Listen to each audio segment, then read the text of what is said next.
Hi friends, welcome to my channel. First time ನನ್ನ channel ನೋಡ್ತಿದ್ದೆ, subscribe ಮಾಡ್ಕೊಳ್ಳಿ friends. ಇವತ್ತಿನ ಲಾಗ್ ಬಂದುಬಿಟ್ಟು ಒಂದು ದೇವಸ್ಥಾನಕ್ಕೆ ಹೋಗೋಣ ಅಂತ ರೆಡಿಯಾಗಿದ್ದೆ. ಇದ್ದಕ್ಕಿದ್ದಂಗೆ ರೆಡಿಯಾಗಿದ್ದು, ಹೋಗೋ ಐಡಿಯಾನೇ ಇರಲಿಲ್ಲ. ಪಾತ್ರೆ ತೊಳಿತಿದ್ದೆ, ನನ್ನ ಮಗಳು ಬಂದು ಫೋನ್ ಮಾಡಿ ಹೋಗೋಣ ಕಣಮ್ಮ ಅಂತಂದು ಫೋನ್ ಮಾಡಿದ್ದು. ಅವಾಗ ಒಂದೇ ಹೆಸರಿಗೆ ನೋಡಿ ಸಿಂಪಲಾಗಿ ರೆಡಿಯಾಗಿ ಒಂದು ಡ್ರೆಸ್ ಹಾಕ್ಕೊಂಡು ಹೊರಟ್ವಿ. ನಮ್ಮ ಚಿಕ್ಕಮ್ಮನ ಮಕ್ಕಳೆಲ್ಲ ಬಂದಿದ್ರು. ಅವ್ರು ಬೇರೆ ಆಧಾರ್ ಕಾರ್ಡ್ ಇಲ್ಲೆಲ್ಲೋ ನಮ್ಮ ಮನೆ ಮದುವೆಗೆ ಹೋದಾಗ ನನ್ನ ಕೈಯಲ್ಲೇ ಕೊಟ್ಟಿದ್ರಾ, ನನ್ನ ಹತ್ರನೇ ಇತ್ತು.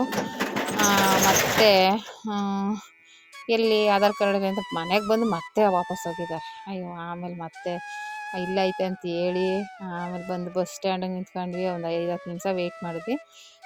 ಅಲ್ಲಿ ದೇವಸ್ಥಾನ ಹತ್ರನೇ ಬಸ್ ಸಿಕ್ತು. ಬಸ್ ಹತ್ಕೊಂಡ್ವಿ. ಮಾಮೂಲಿ ಒಂದು 6:30-7 ಗಂಟೆ ಆಗಿತ್ತು.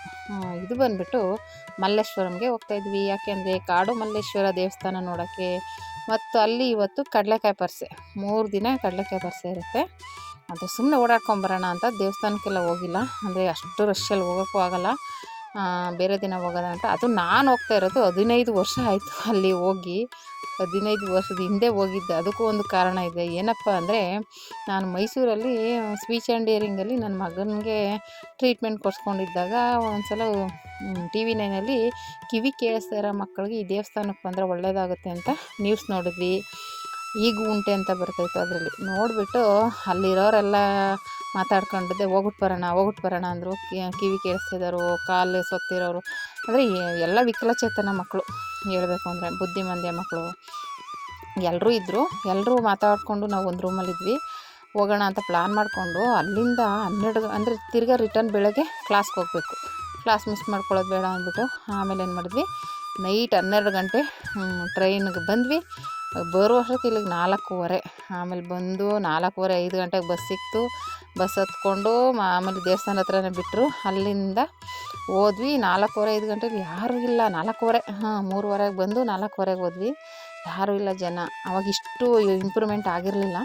ಆಮೇಲೆ ಅದು ಬಂದುಬಿಟ್ಟು ಗಂಗಮ್ಮನ ದೇವಸ್ಥಾನದಲ್ಲಿ, ನಾನು ಮುಖ್ಯವಾಗಿ ದೇವಸ್ಥಾನದ ಹೆಸರೇ ಹೇಳಿಲ್ಲ, ಗಂಗಮ್ಮ ದೇವಸ್ಥಾನದಲ್ಲಿ ಈ ರೀತಿ ಪಬ್ಲಿಸಿಟಿ ಆಗಿತ್ತು. ನಾವು ನಮ್ಮ ಮಕ್ಕಳಿಗೆಲ್ಲ ಪ್ರಾಬ್ಲಮ್ ಇತ್ತಲ್ಲ, ಕರ್ಕೊಂಡು ಹೋಗೋಣ ಒಳ್ಳೇದಾಗಲಿ, ಅಲ್ಲಿ ನಿಂಬೆಹಣ್ಣು ತ್ರಿಶೂಲಕ್ಕೆ ಚುಚ್ಚಿದ್ರೆ ಒಳ್ಳೇದಾಗುತ್ತೆ ಅಂತೆಲ್ಲ ಹೇಳ್ತಾಯಿದ್ರು. ಹಂಗಂದ್ಬಿಟ್ಟು ಎಲ್ಲ ಮಾತಾಡ್ಕೊಂಡು ಹಂಗೆ ಬಂದು 4:15 ಬೆಳಗಿನ ಜಾವ ಟಿಕೆಟ್ ತೊಗೊಂಡೋವಾಗ ಚೇಂಜೇ ಇಸ್ಕೊಂಡಿಲ್ಲ. ತಿಳಿದ್ಬಿಟ್ವು ಅಷ್ಟೊತ್ತಲ್ಲಿ. ಒಂದು 500 ರೂಪಾಯಿ ಟಿಕೆಟ್, ಒಂದು 500 ರೂಪಾಯಿ ತೊಗೊಂಡು ಎಲ್ರಿಗೂ ಟಿಕೆಟ್ ತೊಗೊಂಡಿದ್ದು. ಆ ದುಡ್ಡು ಚೇಂಜ್ ಬರಲೇ ಇಲ್ಲ, ಹೋಯ್ತು. ಅದು ಇನ್ನೂ ಚೆನ್ನಾಗಿ ನೆನಪಿದೆ ನನಗೆ. ಈ ದೇವಸ್ಥಾನಕ್ಕೆ ಹಿಂಗೆ ಬಂದಿದ್ದು. ಆಮೇಲೆ ಅಲ್ಲಿ ದೇವಸ್ಥಾನಕ್ಕೆ ಬಂದು ಸುಮ್ಮನೆ ಕೂತ್ಕೊಳ್ಳೋದು ಯಾಕೆ ಅಂದ್ಬಿಟ್ಟು ಅಲ್ಲೆಲ್ಲ ಪೊರಕೆ ಇಕ್ಕಿದ್ರೆ ಕಸ ಗುಡಿಸೋದು, ಅಲ್ಲೇ ನೀರೇನೋ ಬರ್ತಾಯಿದ್ದು ತಗೊಂಡು ನೀರು ಹಾಕೋದು, ಹೀಗೆಲ್ಲ ಮಾಡಿಕೊಂಡು ಎಲ್ಲ ಒಂದು ಗುಂಪಾಗಿ ಬರ್ತಿದ್ವಲ್ಲ. ಅಲ್ಲೇ ಕೂತ್ಕೊಂಡಿರ್ತಿದ್ವಿ. 7:15 ಬಾಗಿಲು ತೆಗಿತಾಯಿದ್ದು. ಈಗಾದರೆ ಬೇಗ ತೆಗಿತಾರೇನೋ ಗೊತ್ತಿಲ್ಲ, 7:15 ತೆಗಿತಾಯಿದ್ದು. ಅಷ್ಟೊತ್ತವರೆಗೂ ವೆಯ್ಟ್ ಮಾಡಿ ಆಮೇಲೆ ದರ್ಶನನೂ ಸರಿಯಾಗಿ ಮಾಡ್ತಿರಲಿಲ್ಲ. ಬೇಗ ಕೈ ಮುಕ್ಕೊಂಡು ಮತ್ತೆ ರಿಟರ್ನು ಟ್ರೈನ್ಗೆ ಹೋಗಬೇಕು, ಮತ್ತೆ ಕ್ಲಾಸ್ ಅಟೆಂಡ್ ಮಾಡಬೇಕು ಅಂದ್ಬಿಟ್ಟು ಮತ್ತೆ ರಿಟರ್ನ್ ಎದ್ದು ಬಿದ್ದು ಹೋಗಿ 3 ವಾರ ಮಾಡಿದ್ದೀವಿ. 1 ವಾರ ಬಂದುಬಿಟ್ಟು ನಾವು ಈ ಥರ ಮಾಡ್ತಾಯಿರೋದು ನೋಡ್ಬಿಟ್ಟು ಒಬ್ಬರು ಬಂದು ವಯಸ್ಸಾದವರು ಕೇಳಿದ್ರು, ಯಾಕೆ ಹಿಂಗೆ ಮಾಡ್ತಾಯಿದ್ದೀರಾ ಅಂತ. ಈ ಥರ ಹಿಂಗೆ ನೋಡಿದ್ವಿ ಟಿ ವಿಲಿ, ಅದಕ್ಕೆ ಮಾಡ್ತಿದ್ವಿ, ನಮ್ಮ ಮಕ್ಕಳಿಗೆ ಈ ಥರ ಪ್ರಾಬ್ಲಮ್ ಅಂತ ಹೇಳಿದ್ವಿ. ಅವರು ಏನಪ್ಪ ಹೇಳಿದ್ರು ಅಂದರೆ, ಇದು ಈಗ ಕಟ್ಸಿರೋ ದೇವಸ್ಥಾನ, ಅದು ಪಬ್ಲಿಸಿಟಿಗೋಸ್ಕರ ಮಾಡ್ಕೊಂಡಿದ್ದಾರೆ. ಅಲ್ಲಿ ಮೈಸೂರಿಂದನೇ ಬಂದಿದ್ದೀರಾ ಅಂದರೆ ಮೈಸೂರು ಚಾಮುಂಡಿ ಬೆಟ್ಟ ಪುರಾತನ ಕಾಲ ದೇವಸ್ಥಾನ, ನೀವು ಅಲ್ಲೋಗಿ ಬೇಡ್ಕೊಳ್ಳಿ ಒಳ್ಳೆಯದಾಗುತ್ತೆ ಅಂತ ಹೇಳಿದ್ದು ನನಗೆ ಇನ್ನೂ ಚೆನ್ನಾಗಿ ನೆನಪಿದೆ. ಈಗಂತೂ ಇಂಪ್ರೂವ್ಮೆಂಟ್ ಆಗಿದೆ ಗಂಗಮ್ಮನ ದೇವಸ್ಥಾನ. 15 ವರ್ಷದ ಹಿಂದಿನ ಮಾತಿದು, ಓಕೆನಾ. 15 ವರ್ಷದ ಹಿಂದೆ ಈ ರೀತಿ ಹೋಗಿ ನಾನು ಅವತ್ತಿಂದ ಹೋಗೇ ಇಲ್ಲ ದೇವಸ್ಥಾನಕ್ಕೆ. ಇವತ್ತೇ ಹೋಗಿರೋದು. ಅದು ಕಡಲೆಕಾಯಿ ಪರಿಷೆ ಅಂದ್ಬಿಟ್ಟು ಹೋದ ವರ್ಷನೂ ಹೋಗಬೇಕು ಅಂದ್ಕೊಂಡು ಪ್ಲ್ಯಾನ್ ಮಾಡಿದ್ವಿ, ಹೋಗೋಕ್ಕಾಗಿರಲಿಲ್ಲ. 15 ವರ್ಷ ಆದಮೇಲೆ ಈಗ ಬಂದ್ವಿ. ಆದರೆ ದರ್ಶನ ಮಾಡೋಕ್ಕಾಗಿಲ್ಲ. ಆ ಪಾಟಿ ಕಿವಿತ್ತಾ, ಸುಮ್ಮನೆ ಓಡಾಡಿಕೊಂಡು ನೋಡಿಕೊಂಡು ಹಾಗೆ ವೀಡಿಯೋ ಮಾಡಿಕೊಂಡು ನೋಡಿ. ಎಲ್ಲ ಮೊದಲು ಚೆನ್ನಾಗಿ ಅಲಂಕಾರ ಮಾಡಿದ್ದಾರೆ ದೇವಸ್ಥಾನಕ್ಕಾಗಲಿ. ಅಲ್ಲಿ ಸುತ್ತಮುತ್ತ ಎಲ್ಲ ಲೈಟಿಂಗ್ಸ್ಗಳು ತುಂಬ ಚೆನ್ನಾಗಿ ಮಾಡಿದ್ದಾರೆ. ಆಮೇಲೆ ಅಲ್ಲಿ ಗೊಂಬೆಗಳು ಹಾಕೊಂಡು ನಿಂತಿದ್ರು ನೋಡಿ. ಬಸವಣ್ಣನ ಎಷ್ಟು ಚೆನ್ನಾಗಿ ಅಲಂಕಾರ ಮಾಡಿದ್ದಾರೆ. ಒಂದು ಬಸವಣ್ಣ ಚೆನ್ನಾಗಿ ಮಾಡಿ ಅದೆಲ್ಲ ಲೈಟ್ ಶೋ ಮಾಡಿದ್ದಾರೆ ನೋಡಿ. ಅದು ದೇವಸ್ಥಾನ ದರ್ಶನಕ್ಕೆ ಎಷ್ಟೊಂದು ಜನ ಕ್ಯೂ ನಿಂತಿದ್ದಾರೆ. ನಾವು ಆಮೇಲೆ ಕ್ಯೂ ನಿಂತ್ಕೊಂಡು ಹೋಗೋಕ್ಕಾಗಲ್ಲ ಅಂದ್ಬಿಟ್ಟು ಹಾಗೆ ಸುಮ್ಮನೆ ವೀಡಿಯೋ ಮಾಡ್ಕೊಂಡು ನೋಡಿಕೊಂಡು ಓಡಾಡ್ಕೊಂಡು ಬಂದ್ವಿ. ಕಡಲೆಕಾಯಿ ಅಲ್ಲಲ್ಲಲ್ಲಲ್ಲಲ್ಲಿ ಇಟ್ಟಿದ್ದಾರೆ. ಕಡಲೆಕಾಯಿ ಆಗಲಿ, ತಿಂಡಿಗಳು, ಬಜ್ಜಿ, ಬೋಂಡ, ಗೋಬಿ, ಅದು ಇದು ಅಂತ ಉದ್ದಕ್ಕೆ ನೋಡಿ ಎಷ್ಟೊಂದು ಜನ ಇದ್ದಾರೆ, ಕಾಲು ಇಡೋಕ್ಕೆ ಜಾಗ ಇಲ್ಲ. ಅವರೇ ತೊಳ್ಕೊಂಡು ಮುಂದೆ ಹೋಗ್ತಿದ್ದಾರೆ. ನಾವೇನು ಮುಂದೆ ಮೂವ್ ಆಗೋದೇ ಬೇಡ, ಅವರೇ ಹಿಂದಿನವ್ರು ತಳ್ತಾ ಇರ್ತಾರೆ, ಮುಂದೆ ಅವ್ರು ಹೋಗ್ತಿರ್ತಾರೆ. ಆ ಥರ ಇತ್ತು. ನೋಡಿದ್ರೇ ಗೊತ್ತಾಗುತ್ತಲ್ವ ಎಷ್ಟೊಂದು ಜನ ಇದ್ದಾರೆ ಅಂತ. ಆಮೇಲೆ ನೋಡಿ ಅಲ್ಲಲ್ಲೇ ಕಡಲೆಕಾಯಿ ಅಂತೂ ಒಂದು ಕ್ಯೂವಲ್ಲಿ ಫುಲ್ಲು. ನಮಗೆ ಕಡಲೆಕಾಯಿ ತೊಗೋಬೇಕು ಅಂತ ನೆನಪೇ ಬರಲಿಲ್ಲ. ಈಗ ನೂಕಾಟ್ಲದಲ್ಲಿ ಓಡಾಡ್ಕೊಂಡು ಆ ಕಡೆಯಿಂದ ಈ ಕಡೆಗೆಲ್ಲ ನೋಡ್ಕೊಂಡು ಓಡಾಡ್ಕೊಂಡು ಬಂದ್ವಿ. ಆ ಕಡಲೆಕಾಯಿ ತಗೊಳಕ್ಕೆ ನೆನಪಾಗಲಿಲ್ಲ. ಅಲ್ಲಿ ನೋಡು, ಇಲ್ಲಿ ನೋಡು, ಅದು ನೋಡು, ಆಟದ ಸಾಮಾನು ನೋಡು, ಆ ಫೋಟೋ ನೋಡು, ಅದು ನೋಡು, ಏನೇನೋ ಇಟ್ಟಿರ್ತಾರಲ್ಲ ಎಲ್ಲ ನೋಡಿಕೊಂಡು ಮಾತಾಡಿಕೊಂಡು ಬರ್ತಾಯಿದ್ವಿ. ಆಮೇಲೆ ನಮ್ಮ ಚಿಕ್ಕಮ್ಮನ ಮಕ್ಕಳು ಎಲ್ಲರೂ ಆ ಕಡೆ ಒಬ್ರು ಈ ಕಡೆ ಒಬ್ರು ನೂಕ್ಲಾಡ್ಕೊಂಡು ಅವರು ಆ ಕಡೆ ಹೋಗ್ತಾವ್ರೆ, ನಾವು ಈ ಕಡೆ ಹೋಗ್ತೀವಿ. ನನ್ನ ಮಗಳು ನನ್ನ ಮಾತ್ರ ಜೊತೆಲೇ ಇದ್ವಿ. ಅವ್ರು 3 ಜನ ಬೇರೆ ಆ ಕಡೆ ನುಗ್ತಾಯಿದ್ರು. ಹಂಗೆ ಹಿಂದೆ ಮುಂದೆ ಹೋಗ್ತಾಯಿದ್ವಿ. ಹಂಗೆ ನೋಡಿಕೊಂಡು ಓಡಾಡಿಕೊಂಡು ಒಂಥರ ಖುಷಿ ಆಯಿತು. ಒಟ್ಟಿನಲ್ಲಿ ಹೋಗ್ಬೇಕು ಅಂದ್ಕೊಂಡಿದ್ವಿ. ಇದೇ ಥರ ಬಸವನ ಗುಡಿಲೂ ನಡೆಯುತ್ತೆ ಕಡಲೆಕಾಯಿ ಪರಿಷೆ. ಅಲ್ಲಿ ಇನ್ನೂ ಚೆನ್ನಾಗಿ ನಡೆಯುತ್ತೆ. ನೋಡೋಣ, ಅಲ್ಲಿ ಇನ್ನೂ ನೆಕ್ಸ್ಟ್ ವಾರದಲ್ಲಿ ಆಗುತ್ತಂತೆ. ಅಕಸ್ಮಾತ್ ಆದರೆ ಅಲ್ಲೂ ಹೋಗೋಣ ಅಂತ ಅಂದ್ಕೊಂಡಿದ್ದೀವಿ. ನೋಡುವ. ಇಲ್ಲಿ ನಮ್ಮ ಚಿಕ್ಕಮ್ಮನ ಮಗಳು ಮುಖ ಮುಚ್ಕೋತಾವಳೆ. ನನ್ನ ಅವಳಿಗೂ ಒಂದು 3 ತಿಂಗಳು ಡಿಫ್ರೆನ್ಸು. ಚಿಕ್ಕವಳು, ನನ್ನ ಮಗಳು 3 ತಿಂಗಳು ದೊಡ್ಡವಳು ಅಷ್ಟೇ. ಆಮೇಲೆ ನೋಡಿ ಬೆಡ್ಶೀಟ್ಗಳು, ತಿಂಡಿ ತಿನಿಸು, ಆಟ ಆಡೋದು ಏನೇನೋ ಎಲ್ಲನೂ ಇಕ್ಕಿದ್ದಾರೆ. ಸುಮ್ಮನೆ ನೋಡ್ಕೊಂಡು ಓಡಾಡ್ಕೊಂಡು ಹಾಗೇ ಹೋದ್ವಿ. ಆಮೇಲೆ ಅಲ್ಲೆಲ್ಲೋ ಬಜ್ಜಿ ನೋಡಿದೆ, ತಗೊಳ್ರೋ ತಿನ್ಕೊಂಡು ಹೋಗೋಣ, ಸುಮ್ಮನೆ ವಾಕಿಂಗ್ ಮಾಡ್ಕೊಂಡು ಹೋಗೋದು ಯಾಕೆ ಅಂದ್ಬಿಟ್ಟು ಬಜ್ಜಿ ತಗೊಂಡು, ಅದು ವೀಡಿಯೋನೇ ಮಾಡ್ಕೊಳಕ್ಕೆ ನೆನಪೇ ಬರಲಿಲ್ಲ ನನಗೆ. ಆಮೇಲೆ ತಿನ್ಕೊಂಡು ಮತ್ತು ಆ ಕಡೆಯಿಂದ ಸುಮ್ಮನೆ ನೋಡ್ಕೊಂಡು ಹೋಗ್ತಾ ಇದ್ದರೆ ಜನ ಹೋಗ್ತಾನೆ ಇದ್ದಾರೆ. ಜಾಗನೇ ಇಲ್ಲ, ಯಾವ ಕಡೆ ತಿರ್ಕೊಂಡು ಹೋಗೋಕ್ಕೂ ಜಾಗ ಇಲ್ಲ, ಹಂಗಿದ್ದಾರೆ ಜನ. ಅಯ್ಯೋ, ಆಮೇಲೆ ಸಾಕಪ್ಪ, ಇನ್ನೂ ಎಲ್ಲಿಗೆ ಹೋಗೋದು, ಇಲ್ಲೆಲ್ಲರೂ ಕ್ರಾಸ್ ಕಟ್ ಮಾಡು, ಮತ್ತೆ ಹೋಗೋಣ ಆ ಕಡೆಗೆ, ಇನ್ನೂ ಎಷ್ಟು ಅಂತ ಹೋಗ್ತೀಯಾ ಅಂತ ಹೇಳಿದೆ ನಮ್ಮ ಚಿಕ್ಕಮ್ಮನ ಮಗನಿಗೆ. ಮತ್ತೆ ಅವನು ಇಲ್ಲೋ ಅಂತ ಜಾಗ ನೋಡಿ ಆ ಕಡೆಗೆ ಹೋಗೋಣ ಅಂತ ಹೇಳಿ ಮತ್ತೆ ಆ ಕಡೆ ತಿರುಗಿಸ್ಕೊಂಡು ಆ ಕಡೆ ಎಲ್ಲ ನೋಡಿಕೊಂಡು ಮತ್ತೆ ವಾಪಸ್ ಬಂದ್ವಿ. ಇನ್ನೂ ಉದ್ದಕ್ಕೆ ಹೋಗಿದ್ರೆ ಇರ್ತಿತ್ತು. ಹಿಂಗೆ ಮಾಮೂಲಿ ಕಡಲೆಕಾಯಿ, ಅಲ್ಲಲ್ಲಿ ಬೇಯಿಸಿರೋ ಕಡಲೆಕಾಯಿ, ಹಸಿ ಕಡಲೆಕಾಯಿ, ಆಮೇಲೆ ಉರಿತಾ ಇರೋ ಕಡಲೆಕಾಯಿ, ಎಲ್ಲ ಥರದ ಕಡಲೆಕಾಯಿನೂ ಇಟ್ಟಿದ್ದಾರೆ ನೋಡಿ. ಅದೆಷ್ಟು ಅಂತ ನಾವು ಕೇಳಲಿಲ್ಲ. ನಮ್ಗೆ ಎಲ್ಲಿ ಆ ಗಡಿಬಿಡಿಲಿ ನೋಡೋದು, ನಾನು ವೀಡಿಯೋ ಮಾಡ್ಕೊಳ್ಳೋದು ಅದೇ ಆಗೋಯ್ತು. ಆ ಕಡಲೆಕಾಯಿ ಕೇಳಲಿಲ್ಲ, ನಾವು ತಗೊಳ್ಳಿಲ್ಲ. ಕಡಲೆಕಾಯಿ ಬರ್ದಾಗ ಹೋಗಿ ಕಡಲೆಕಾಯಿ ತಗೋಬೇಕು ಅಂತ ಗ್ಯಾಪ್ನೇ ಬರಲಿಲ್ಲ. ನೋಡಿ ಎಲ್ಲ ಆ ಕಡೆ ಈ ಕಡೆ ಎಲ್ಲ ಇಟ್ಟಿದ್ದಾರೆ. ಜ್ಯೂಸು, ಐಸ್ ಕ್ರೀಮು ಎಲ್ಲ ಸಿಗ್ತಾಯಿತ್ತು. ನಾವೇನು ಬಜ್ಜಿ ಬೋಂಡ ಮಾತ್ರ ತಗೊಂಡು ತಿಂದ್ಕೊಂಡು ಹೋಗೋಣ ಅಂದ್ಬಿಟ್ಟು ಆ ಕಡೆ ಅದೇ ಹೇಳ್ದಾಗ ಆ ಕಡೆ ಈ ಕಡೆ ನೋಡಿಕೊಂಡು ಸುತ್ತಾಡ್ಕೊಂಡು ಅಂತೂ ಬಂದ್ವಿ. ಹೋಗೋರು ಹೋಗ್ತಾ ಇದ್ದಾರೆ, ಬರೋರು ಬರ್ತಿದ್ದಾರೆ. ಆಟ ಸಾಮಾನು, ಅದು ಇದು, ಅದೇನೋ ಒಂದು ಆಲೂಗೆಡ್ಡೆದು ರೌಂಡಾಗಿ ಬರುತ್ತಲ್ಲ, ಅದೇನಂತಾರೋ ಗೊತ್ತಿಲ್ಲ, ಅದೊಂದು ಜಾಸ್ತಿ ಜನ ಹಿಡ್ಕೊಂಡು ಹೋಗ್ತಾಯಿದ್ರು, ತಿನ್ಕೊಂಡು ಕಡ್ಡಿಗೆ ಚುಚ್ಚಿರ್ತಾರಲ್ಲ ಅದು. ಮತ್ತು ನೋಡಿ ಲೈಟಿಂಗ್ ಶೋ ಎಷ್ಟು ಚೆನ್ನಾಗಿ ಮಾಡಿದ್ದಾರೆ. ಕಾಡು ಮಲ್ಲೇಶ್ವರ ಸ್ವಾಮಿಗೆ ತುಂಬ ಚೆನ್ನಾಗಿ ಅಲಂಕಾರ ಮಾಡಿದ್ದಾರಲ್ಲ. ನನಗಂತೂ ತುಂಬ ಇಷ್ಟ ಆಯಿತು. ಅದು ಮಾಮೂಲಿ ಚಾಮುಂಡೇಶ್ವರದ್ದು ಇದು ಹಸು ಮೇಲೆ ಶಿವ ಪಾರ್ವತಿ ಇರೋದು ತುಂಬ ಚೆನ್ನಾಗಿದೆ. ಆಮೇಲೆ ಅದು ನನಗೆ ಫೋಟೋ ಹಿಡ್ಕೊಂಡು ವೀಡಿಯೋ ಮಾಡಿಕೊಂಡು ಆ ಕಡೆಗೆಲ್ಲ ಸದ್ಯ ಜಾಗ ಬಿಟ್ಟು ಆ ಕಡೆ ಹೋಗೋಣ ಅಂದ್ಬಿಟ್ಟು ಸಂದಿಲ್ ನುಗ್ಗಿ ಆ ಕಡೆಗೆ ಹೋದ್ವಿ. ನೋಡಿ ಆಟ ಸಾಮಾನು ಎಲ್ಲ ಇದೆ. ಆದರೆ ಮಕ್ಕಳಿಗೆ ಆಟ ಆಡೋದು, ದೊಡ್ಡವ್ರಿಗೇನು ಆಗಲ್ಲ ಅನ್ಕೋತೀನಿ. ಚಿಕ್ಕದು ದೊಡ್ಡದೇನಲ್ಲ, ಚಿಕ್ಕದು. ಆ ಕಡೆ ಈ ಕಡೆ ಎಲ್ಲ ಆಟ ಆಡ್ತಾಯಿದ್ರು. ಇಲ್ಲಿಂದ ಹಾಗೆ ನೋಡ್ಕೊಂಡು ಬಂದ್ವಿ.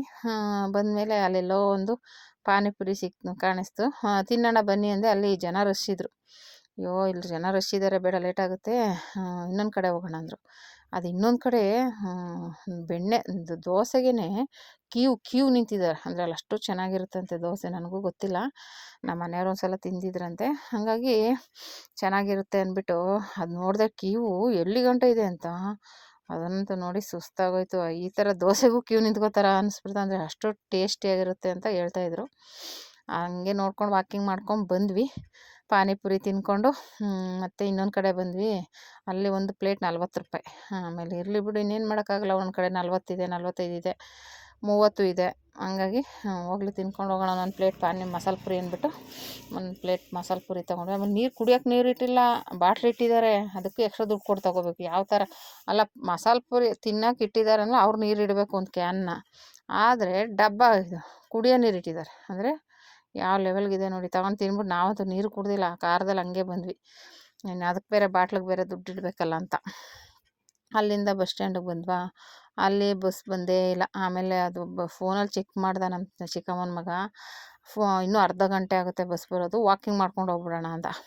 ಆಯಿತು ನಡಿಯಪ್ಪ ಅದು ಬಂದುಬಿಟ್ಟು ಇದು KC ಜನರಲ್ ಹಾಸ್ಪಿಟ್ಲ್ ಹತ್ರ ಹೋಗ್ಬಿಡೋಣ, ಅಲ್ಲಿಗೆ ನಮ್ಮ ಮನೆಗೆ ಬಸ್ಗಳು ಸಿಗುತ್ತೆ ಅಂತ ಹೇಳ್ದ. ಇವಳು ನನ್ನ ಮಗಳು ಯಶವಂತಪುರಕ್ಕೆ ಹೋಗ್ಬಿಡೋಣ ಅಂತ ಹೇಳಿ, ಅಯ್ಯಪ್ಪ ಅಲ್ಲಿಗೆ ಹೋಗಿ ತಿರ್ಗಾ ರಿಟರ್ನ್ ಬರೋದು ಬೇಡ, ಲೇಟಾಗುತ್ತೆ, ಇಲ್ಲಿ ಹಿಂಗೆ ಹೋಗೋಣ ಅಂದ್ಬಿಟ್ಟು ನಡ್ಕೊಂಡು ಪಾನಿಪುರಿ ತಿಂದಾದ್ಮೇಲೆ ನಡ್ಕೊಂಡು ಅದೇ ಅಲ್ಲಿ KC ಜನರಲ್ ಹಾಸ್ಪಿಟ್ಲಿಗೆ ಬಂದ್ವಿ.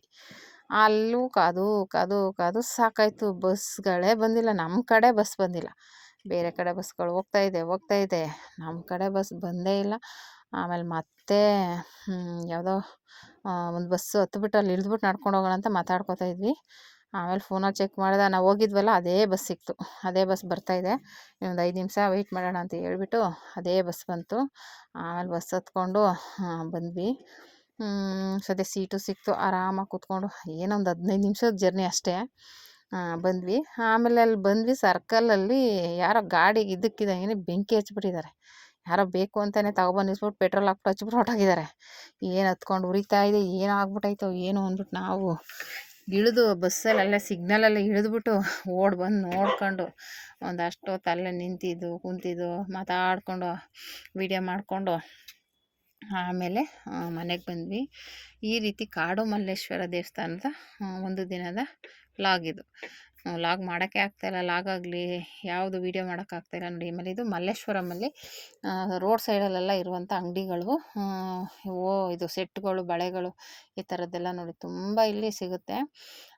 ಡ್ರೆಸ್ಗಳು ಅಷ್ಟೇ, ತುಂಬ ಜನ ಏನು ಬರೀ ಡ್ರೆಸ್ಗಳು ಈ ಥರದ್ದು ಎಲ್ಲ ಥರದ ಐಟಮ್ಗಳು ಇದೆ. ನೋಡೋದ್ರೆ ತಲೆ ತಿರುಗುತ್ತೆ. ನನಗೂ ನಮ್ಮ ಚಿಕ್ಕಮ್ಮನ ಮಗಳು ಆಫೀಸಲ್ಸ್ಗಳೆಲ್ಲ ಇಲ್ಲೇ ಬಂದು ತೊಗೊಂಡೋಗೋದು ಕಣಕ್ಕ ಅಂತ ಹೇಳ್ತಾಯಿದ್ಲು. ಹೌದು ಬಿಡಪ್ಪ, ಕೆಲವರೆಲ್ಲ ಹಂಗೆ ಅಂತಾರೆ, ಮಲ್ಲೇಶ್ವರಂಗೆ ಹೋದರೆ ಕಡಿಮೆ ಸಿಗುತ್ತೆ, ಮಲ್ಲೇಶ್ವರಂಗೆ ಹೋದರೆ ಕಡಿಮೆ ಸಿಗುತ್ತೆ ಅಂತ ಹೇಳ್ತಾರೆ. ನಾನು ನೋಡಿರಲಿಲ್ಲ, ಇವತ್ತು ಹಂಗೆ ನೋಡಿ ಜನ ಜನ ಜನ ಎಲ್ಲೆಲ್ಲೂ ಜನ, ಡ್ರೆಸ್ಗಳಾಗಲಿ, ಟಾಪ್ಗಳಾಗಲಿ, ವೇಲ್ಗಳು, ಆಮೇಲೆ ಹೇಳ್ದಂಗೆ ಇದು ಇವಾಗೆಲ್ಲ ಬಂದ್ಬಿಟ್ಟಿದೆಯಲ್ಲಪ್ಪ ಸರಗಳು, ಸೆಟ್ಗಳು, ಅದು ತುಂಬ ಟ್ರೆಂಡಿಂಗಲ್ಲಿದೆ. ಅವೆಲ್ಲನೂ ನೋಡಿ ರೋಡ್ ಸೈಡಲ್ಲೆಲ್ಲ ನೋಡಿಕೊಂಡು ಹಂಗೆ ಮಾತಾಡಿಕೊಂಡು ನಡ್ಕೊಂಡು ವಾಕಿಂಗ್ ಮಾಡಿಕೊಂಡು ಬಂದ್ವಿ ನೋಡಿ. ಇಲ್ಲೆಲ್ಲ ಓಲೆಗಳು ಎಲ್ಲ ಪ್ರತಿಯೊಂದು ಇದೆ. ಅಯ್ಯಪ್ಪ ನೋಡ್ತಾಯಿದ್ರೆ, ಆದರೆ ಟೈಮ್ ಬೇಕು, ಓಡಾಡೋಕ್ಕೆ ಚೆನ್ನಾಗಿ ತಿನ್ಕೊಂಡು ಹೋಗ್ಬೇಕು ಅಷ್ಟೇ, ಇಲ್ಲ ಸುಸ್ತಾಗ್ಬಿಡುತ್ತೆ. ಅಷ್ಟು ಓಡಾಡಿ ಗೊತ್ತೇ ಆಗಲ್ಲ ನಡೆದಾಡೋದು, ಆ ರೀತಿ ಆಗಿಬಿಡುತ್ತೆ ಆಯಿತಾ. ಯಾರಾದರೂ ಹೋಗ್ಬೇಕು ಅಂದರೆ ಹೋಗಿ ಎಲ್ಲ ಥರದ ಐಟಮು ಸ್ವಲ್ಪ ಕಡಿಮೆಗೆ ಸಿಗುತ್ತೆ ಅಂತ ಹೇಳ್ತಾರೆ. ಬಟ್ ನನಗೆ ಗೊತ್ತಿಲ್ಲ, ಯಾಕಂದ್ರೆ ನಾವು ತಗೊಂಡಿಲ್ಲ, ನೋಡಿದ್ವಿ ಅಷ್ಟೇ. ಹಾಗಾಗಿ ಹೇಳ್ತಾರೆ, ನಾವು ಕಸ್ಟಮರ್ಸೇ ಬಂದಾಗ ಮಲ್ಲೇಶ್ವರಮಲ್ಲಿ ಕಡಿಮೆ ಸಿಗುತ್ತೆ ತೊಗೊಬರ್ತೀವಿ ಅಂತ ಹೇಳಿ ತರ್ತಾ ಇರ್ತಾರೆ. ಹಂಗಾಗಿ ಅದನ್ನು ನೋಡ್ಕೊಂಡು ನಾನು ಹೇಳ್ತಾ ಇರೋದು ಅಷ್ಟೇ. ಹೋಗಿ ಒಂದು ಸಲ ವಿಸಿಟ್ ಕೊಡಿ, ನೋಡಿ ನಿಮ್ಗೆ ಇಷ್ಟ ಆದರೆ ರೇಟ್ಗಳು ಕಡಿಮೆ ಅನಿಸಿದ್ರೆ ತಗೊಳ್ಳಿ. ತುಂಬ ಆಮೇಲೆ ಇನ್ಸ್ಟಾಗ್ರಾಮಲ್ಲೂ ತುಂಬ ತೋರಿಸ್ತಾ ಇರ್ತಾರೆ ಸೆಟ್ಗಳಲ್ಲೆಲ್ಲ ಕಡಿಮೆ ಅಂತ. ಅಂದರೆ ಅದ್ರ ಬಗ್ಗೆ ನಮ್ಗೆ ಐಡಿಯಾ ಇಲ್ಲ. ಆದರೂ ಒಟ್ಟಿನಲ್ಲಿ ಈಚೆಗೆ ನೋಡಿಕೊಂಡು ಅಲ್ಲೊಂದು ದೇವಸ್ಥಾನ ಇತ್ತು, ಹಂಗೆ ಅಲ್ಲಿ ನೋಡ್ಕೊಂಡು ಕೈ ಮುಕ್ಕೊಂಡು ಬಂದ್ವಿ. ಆಗಲೇ ಹೇಳ್ದಾಗೆ ಅಲ್ಲಿ ಬಸ್ ಸಿಕ್ಕಿಲ್ಲ, ಇನ್ನೇನು ಮಾಡೋಕ್ಕಾಗುತ್ತೆ, ಬಸ್ ಸಿಕ್ಕಿಲ್ಲ ಅಂದ್ಬಿಟ್ಟು ವೆಯ್ಟ್ ಮಾಡಿ ಮತ್ತು ಅಲ್ಲಿಂದ KC ಜನರಲ್ ಹಾಸ್ಪಿಟ್ಲಿಗೂ ನಡ್ಕೊಂಡ್ಬಂದ್ವಿ. ಇಲ್ಲಿ ಬಸ್ ಸ್ಟ್ಯಾಂಡಿಂದ ಅಲ್ಲಿಗೆ ಬಂದ್ವಿ. ಇಲ್ಲ ಇದರಿಂದ ದೇವಸ್ಥಾನದಿಂದ ಎಲ್ಲ ಓಡಾಡಿಕೊಂಡು ಕಡಲೆಕಾಯಿ ಪರಿಸೆಯಿಂದ ಆಮೇಲೆ ಅಲ್ಲೆಲ್ಲ ಬಸ್ ಸಿಕ್ಕಿಲ್ಲ ಅಂದ್ಬಿಟ್ಟು ಅಲ್ಲಿಗೆ ಹೋದ್ವಿ. ಅಲ್ಲೊಂದಷ್ಟು ಹೊತ್ತು ಕಾದು ಸಾಕಾಯಿತು, ಅಲ್ಲೂ ಬಸ್ ಬಂದಿಲ್ಲ. ಆಮೇಲೆ ಮತ್ತೆ ಬಸ್ಸು ನಾನು ಹೇಳ್ದಾಗೆ ಆ ಬಸ್ ಬಂತು, ಆವಾಗ ಓಡಾಡಿಕೊಂಡು ಒಂಥರ ಖುಷಿಯಾಗಿತ್ತು. ಒಂದು 2 ಅವರ್ ಜರ್ನಿ ಆದ್ರೂ ಒಂದು 2 ಅವರಲ್ಲಿ ಓಡಾಡ್ಕೊಂಡು ಏನೋ ಒಂಥರ ಖುಷಿ ಆಯಿತು. ಎಲ್ಲೆಲ್ಲ ಓಡಾಡಿಕೊಂಡು ಅಂದರೆ ಒಂದು ದಿನತ್ತ ಇರಬೇಕು ಮಾಡಬೇಕು ಅಂದರೆ ಒಂಥರ ಬೇಜಾರಾಗುತ್ತೆ. ಇವಾಗ ಕೆಲಸನೂ ಮಾಡಿದ್ವಿ, ಬಂದು ಓಡಾಡಿಕೊಂಡು ಮತ್ತೆ ಮನೆಗೆ ಹೋಗಿ ಕೆಲಸ ಸ್ಟಾರ್ಟ್ ಮಾಡ್ಬೋದು ಅಲ್ವಾ. ಎಷ್ಟು ಚೆನ್ನಾಗಿರುತ್ತಲ್ಲ, ಒಂಥರ ಚೆನ್ನಾಗಿರುತ್ತೋ ಅನಿಸ್ತು. ನೋಡೋಣ, ಹೋದರೆ ಬನಶಂಕರಿಗೂ ಇದು ಬಸವನ ಗುಡಿಗೂ ಹೋಗೋಣ ಅಂತ ಅಂದ್ಕೊಂಡಿದ್ದೀವಿ. ಆಮೇಲೆ ನಮ್ಮ ತಂಗಿ ಬರಬೇಕಾಗಿತ್ತು ಆ್ಯಕ್ಚುಲಿ, ಅವಳು ನಾನು ಎಲ್ಲೋದ್ರೂ ಬರ್ತಾಳೆ, ಆದರೆ ಈ ಸಲ ಬಂದಿಲ್ಲ. ಏನಕ್ಕೆ ಬಂದಿಲ್ಲಪ್ಪ ಅಂದರೆ ಅವರು ಮದುವೆಗೆ ಹೋದರು, ಅವ್ರ ಮಕ್ಕಳೆಲ್ಲರೂ, ಅವ್ರ ಫ್ಯಾಮಿಲಿ ಎಲ್ಲ ಮದುವೆ ಇತ್ತು, ಒಂದು ಮದುವೆಗೆ ಹೋದರು. ನಾವು ಇಲ್ಲಿಗೆ ಬರೋಕ್ಕೆ ಕಾರಣ ನಾವು ಮದುವೆಗೆ ಹೋಗಿಲ್ಲ. ಇಲ್ಲ ಅಂದಿದ್ರೆ ನಾನು ಇಲ್ಲ ನನ್ನ ಮಗಳು ಹೋಗೋಣ ಅಂದ್ಕೊಂಡಿದ್ವಿ. ಆದರೆ ನಾವು ಹೋಗಿಲ್ಲ, ನಾವು ಇಲ್ಲಿಗೆ ಬಂದ್ವಲ್ಲ, ಇದಕ್ಕಿದ್ದಂಗೆ ಪ್ಲಾನ್ ಆಯ್ತಿದ್ದು. ಹಂಗಾಗಿ ಇಲ್ಲಿ ಓಡಾಡಿಕೊಂಡು ಹೋಗೋಣ, ಯಾವಾಗಲೂ ಇದ್ದಿದ್ದೆಲ್ಲ ಮನೇಲಿ ಕೆಲಸ ಅಂತ ಒಂದು ಸ್ವಲ್ಪ ವಾಕಿಂಗ್ ಮಾಡ್ದಂಗೆ ಆಗುತ್ತೆ, ನೋಡ್ದಂಗೆ ಆಗುತ್ತೆ, ಒಂಥರ ಖುಷಿ ಆಗುತ್ತೆ ಅಲ್ವಾ. ಸುಮ್ಮನೆ ಓಡಾಡ್ಕೊಂಬರೋಕ್ಕೇನಿಲ್ವಲ್ಲ, ಬಸ್ ಚಾರ್ಜು ಫ್ರೀ ಇರುತ್ತೆ ಅಲ್ವಾ. ನೋಡಿ ಬಟ್ಟೆಗಳು, ಹೆಣ್ಮಕ್ಳು ಬಟ್ಟೆಗಳು, ಲಂಗ ಬ್ಲೌಸ್ ಈ ಥರ ಎಲ್ಲ ಡ್ರೆಸ್ಗಳು ಹಾಕಿದ್ದಾರೆ. ಯಾರಿಗಾದ್ರೂ ಇಂಟ್ರೆಸ್ಟ್ ಇರೋರು ಹೋಗಿ ವಿಸಿಟ್ ಮಾಡಿ, ಹೋಗಿ ಒಂದು ರೌಂಡ್ ಹಾಕಿ. ಅದು ಸಂಡೇ ಬೇರೆ ಅಲ್ವಾ, ತುಂಬಾ ಜನ ಜನ ಜನ ಜನ, ಎಲ್ಲೆಲ್ಲಿ ನೋಡಿ ಜನ. ಓಕೆನಾ. ಈ ಥರ ದೇವಸ್ಥಾನಕ್ಕೆ ಹೋಗಿ ಒಂದು ಲಾಗ್ ಆಯಿತು. ಇದು ಬಂದುಬಿಟ್ಟು ಸಂಡೇ ಲಾಗ್, ಸಂಡೇ ಸಾಯಂಕಾಲ ಹೋಗಿದ್ದಿದ್ದು. ಹೇಳ್ದಾಗೆ ಹೋಗಿ ಎಲ್ಲ ಮುಗಿಸ್ಕೊಂಡು ಬಂದ್ವಿ ಫ್ರೆಂಡ್ಸ್. ಈ ವಿಡಿಯೋ ಇಷ್ಟ ಆದರೆ ಲೈಕ್ ಮಾಡಿ, ಶೇರ್ ಮಾಡಿ. Thank you for watching friends.